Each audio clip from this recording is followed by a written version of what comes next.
और अविद्या के 5 पर्व कौन कौन से? आप लोग कथा सुन चुके हो, आपको तो ज्ञात ही होगा।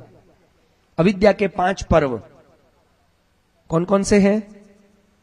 देहाध्यास, इंद्रियाध्यास, प्राणाध्यास, अंतःकरणाध्यास और स्वरूप विस्मृति अध्यास। ये 5 प्रकार से आपको दूषित करती है ये अविद्या। अगर आप भक्त नहीं हैं, भक्त हो और ये माया आप पर असर करेगी तो क्या असर करेगी? आपके हृदय में स्नेह प्रज्वलित होगा और बढ़ने लगेगा, है प्रज्वलित और बढ़ेगा आग की तरह, और आपका स्नेह और बढ़ जाएगा। जैसे ही यशोदा जी पर व्यतनोत स्नेहमयी माया, भगवान ने स्नेहमयी माया लगा तो यशोदा जी, अरे लाला तू आजा, गले लगा लिया, लाला तुझे क्या हो गया था, चल चल जल्दी अंदर दूध पीने बैठ जा, चल तू मक्खन खा ले। ये और स्नेह बढ़ गया कि यार इसको कुछ ना कुछ हो जाता है, अब इसका मुझे और ज्यादा ध्यान रखना है। पहले थोड़ा ध्यान रखती थी, अब और ध्यान रखने लग गई। और हम पर माया हावी होती है तो हम पहले थोड़ा ध्यान रखते थे और अब फिर भगवान को ग्वाल मंडली में छोड़ के खुले भटकते रहते हैं। हम पर माया ये काम करती है। क्या काम करती है? समझ में आया कि नहीं आया? यशोदा जी पर माया हावी होकर के स्नेह और बढ़ाती है, और हम पर जब माया आ जाती है तो थोड़ा सा भी जो स्नेह भगवान के प्रति था वो मटिया मेट हो जाता है। भगवान ने, मैंने इतने जाप किए, इतनी माला फिराई, फिर भी भगवान ने मेरे सामने नहीं देखा, कल से जाप नहीं करना। ले, भगवान बोले ये आई माया तेरे पे, कल से मंदिर नहीं जाऊंगी मैं। रोज मंदिर के पूरी सीढ़ियां घीस डाली और तो भी मेरे बच्चे को ऐसा बीमार कर दिया। अरे धिक्कार है, मतलब मंदिर की सीढ़ियां क्या बच्चे को ठीक रखने के लिए घिसी थी? ये भक्ति नहीं है तो माया देहाध्यास करेगी। देहाध्यास मतलब शरीर में तकलीफों को पैदा कर देना। शरीर में, मुझे आज भी याद है, नाथद्वारा में एक माई रहती थी। नाथद्वारा की बात बता रहा हूं, मतलब नाथद्वारा से थोड़े दूरी रहती थी, मंदिर से नजदीक नहीं, मंदिर से थोड़े दूर, पर नाथद्वारा शहर में, गांव में। और ये प्रसंग श्री गोकुलनाथ जी ने, और उस समय मतलब जब श्री गोकुलनाथ जी के समय में ठाकुर जी मेवाड़ पधार गए, तब की बात बता रहा हूं मैं, श्री हरिराय जी के समय में। इसलिए श्री गोकुलनाथ जी ने अपने प्रसंगों में, हास्यामृत प्रसंगों में भी इन प्रसंगों को लिया है। एक बूढ़ी माई अकेली रहती थी, अकेली रहती थी। अब कैसे करती? और बूढ़ी मतलब 90 साल की, जबकि आजकल तो हमारा 30-35 साल में ही शरीर ध्वस्त हो जाता है? क्या करे, कमर से कमरा हो जाता है, गला घूम जाता है, डायबिटीज, न जाने कितने कितने रोग। पर वो 90 साल की माई रहती थी, उसको एक दिन बुखार आया। बड़ा सुंदर प्रसंग है, बुखार आया। बुखार तो 102-104 डिग्री बुखार। तो वो जिस खाट पे सोती थी ना, उस खाट में वो कंबल ओढ़ के सो जाती थी। तो जैसे ही ठाकुर जी की सेवा का समय हुआ, सुबह प्रातः काल को नाथद्वारा में हेला पड़ता है ना मंगला का, तो जैसे ही मंगला का हेला पड़ा, बोले अरे मेरे ठाकुर को भी जगाने का टाइम हो गया। तो खड़ी होती थी, वो कंबल को ऐसे गड़ी करके रख देती थी, फिर ठंडे पानी से नहाती थी, ठाकुर जी की सेवा करती थी। 12-1 बजे तक वो सेवा करके वापस आती, वापस कंबल ओढ़ के सो जाती। और जब कंबल ओढ़ के सोती तो वापस उसका शरीर 104 डिग्री धक रहा होता था। एक दिन कुछ वैष्णवों ने आके देखा तो कहा कि माई ये क्या करते हो? बोले देखो, मैं जब भी यहां से खड़ी होती हूं ना, तो बोले डॉक्टर के पास जाओ। बोले नहीं, मेरा डॉक्टर अंदर ही बैठा है। देखो कैसी प्रभु के प्रति आश्रय भाव है। और ये बात अभी आएगी, एकादश स्कंद के 2 अध्याय में यही बात आने वाली। ये भाव जीव मुक्ति है और यही भाव से हमको ब्रह्म भाव की प्राप्ति। तो वो कहती है कि मैं ये कंबल को गड़ी करके रखती हूं और बुखार को कह देती हूं, ए बुखार इस कंबल में बैठा रहे, मैं ठाकुर जी की सेवा करने जा रही हूं, उसमें मुझे तू बीच में नहीं आना चाहिए, वापस आऊंगी ना आ जाना, कोई दिक्कत नहीं, मुझे तुझसे, मैं तुझे दूर करना भी नहीं चाहती, भाई तू आया है तो तुझे मेरे घर में मेहमान बना के रखना भी जरूरी है, पर ठाकुर जी की सेवा में बाधक नहीं बनना। और सेवा करते वक्त वो जब ठंडे जल से स्नान करके जाती, इतनी फुर्ती से काम करती कि कोई कह नहीं सकता कि ये 90 साल की बूढ़ी डोकरी है या इसे बुखार है। ये क्या है? देहाध्यास का निवर्तन। और हमारा देहाध्यास कैसा है?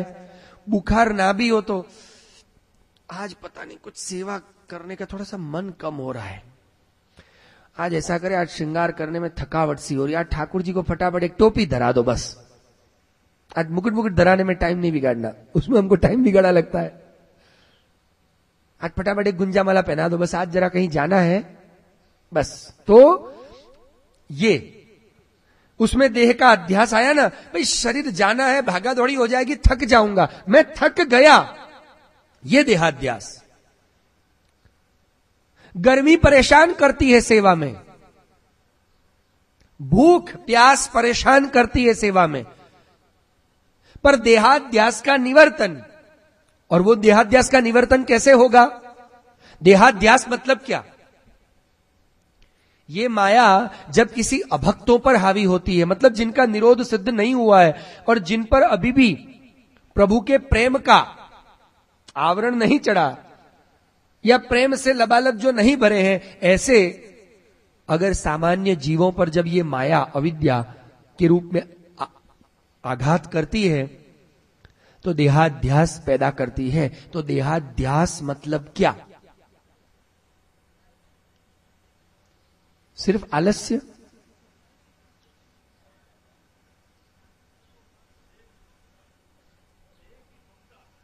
हां, देह की ममता मतलब उसका ध्यान अधिकतर किस विषय पर होगा?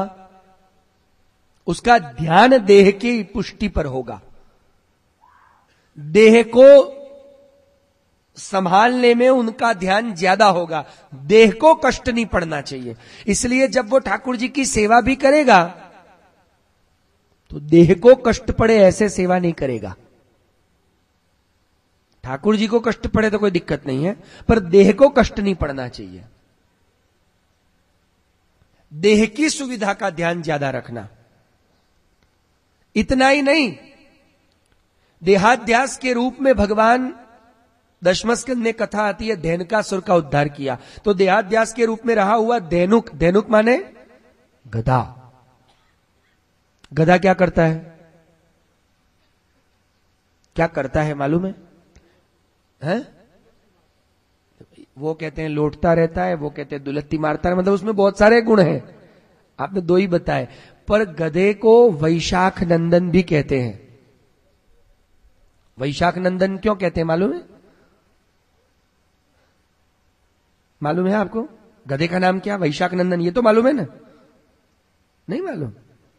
वैशाख नंदन मतलब गधे का एक स्वभाव होता है, बारिश के मौसम में चारों ओर बारिश होती है तो हरी हरी घास अच्छी निकल आती है और अच्छी अच्छी फसल हो आती है। गेहूं के भी अच्छी फसल हो जाती है, गेहूं की भी फसल अच्छी हो जाती है ना। और बैसाख के महीने में गेहूं की फसल काटी जाती है और जो हरी हरी घास है वो सूख जाती है। बैसाख के महीने में गर्मी इतनी पड़ती है। तो गधा जब पूरे हिंदुस्तान में हरी हरी घास चारों ओर खिली हुई है, अरे गेहूं इतना बड़ा बड़ा खिला हुआ है, तब वो देख देख के दुबला हो जाता है। वो घास खा नहीं सकता, गेहूं खा नहीं सकता, पर क्या सोचता है, अरे रे इतना सारा घास मैं कब खाऊंगा, कौन खाएगा, मैं कब इसे पूरा कर पाऊंगा। वो खाता नहीं, इसकी चिंता में ही चिंता में दुबला हो जाता है। और जैसे ही बैसाख का महीना आता है और हरी हरी घास सूख जाती है, गेहूं की फसल काट ली जाती है और मैदान सफाचट सूखा पड़ जाता है ना, मतलब सूखा हो गया सब, तो वो देख के मिट्टी में लौटता है, वाह सब मैं खा गया, सब मैं खा गया, और मोटा होता, बिना खाए मोटा होता। हम लोगों की भी कुछ दशा ऐसी गधे जैसी ही है। आप लोगों की बात नहीं कर रहा, आप लोग तो अच्छे हो, ये तो जिन पर देहाध्यास हुआ है उनकी बात हो रही है। देहाध्यास वाले लोग भी क्या करते हैं, संसार के सारे सुंदर सुख के विषयों को देख देख के बड़े चिंतित होते हैं। मर्सिडीज कब आएगी, करोड़ रुपया कब आएगा, बंगला कब बनेगा, शादी कब होगी, शादी भी होगी तो मेरी दुल्हन अप्सरा जैसी होगी कि नहीं होगी, इसी चिंता में मरे जाता। और मरते वक्त चलो अब जिंदगी कैसी हो गई, बोले जिंदगी, ओ आज वो एक चीज बड़ी अच्छी लिखी थी, लिख के लाया था कि भाई 100 के भय 60, आधे गए 60, 10 देंगे 10 दिलाएंगे, अब 10 की लेनी देनी क्या, ऐसे 100 साल खत्म। बोले 100 के भय 60, अब तो 60 साल की उम्र ही हो गई, तो 100 के गए 60, आधे गए 60, 100 के भय 60, आधे गए 60, 10 देंगे 10 दिलाएंगे, 10 की लेनी देनी क्या, ऐसे करते करते जिंदगी खत्म। और फिर चलो कोई बात नहीं, हम तो निवृत्त हो गए भाई, अब जो करना है बच्चे संभाले, तो अब तक तू इसी चिंता में क्यों मरा, अब बच्चे संभालेंगे यार।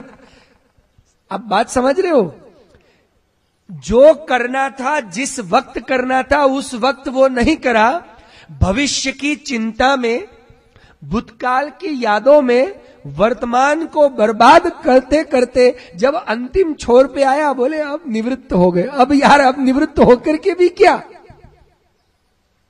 आप बात समझ रहे हैं, गधे का ये स्वभाव होता है, घास है तब खाएगा नहीं, और निकल गई तब बोलेगा कि मैंने खा ली, अब वो न खाई न कुछ करी। ऐसे ही हम भी चिंता में ही चिंता में दुबले होते जाते हैं। गधा दुबला कब होता है, ये कौन खाएगा, उस चिंता में दुबला हो जाता है। और वो कोई दूसरा ले गया, गेहूं की फसल काट के किसान ले गया और सूखी घास ग्वाला काट के गैया को खिला दिया, गधा सोचता है चलो मैंने खा लिया, कोई बात नहीं, खत्म हो गया ना, बस ये खत्म ही तो करना था। हम भी ऐसे ही अपने जीवन को खत्म कर देते हैं। ये देहाध्यास है, चिंता में ही चिंता में दुबले हो जाना, और फिर किसी न किसी कारणवश अपने मन को सिर्फ मना लेना, देहाध्यास, और फिर लौटते रहना, आलस्य में रहना, ये देहाध्यास है। देह की चिंता, देह की ममत्व, क्योंकि देह की चिंता में ही तो दुबला हो रहा है वो, कौन खाएगा, पापी पेट के लिए ही मर रहा है वो।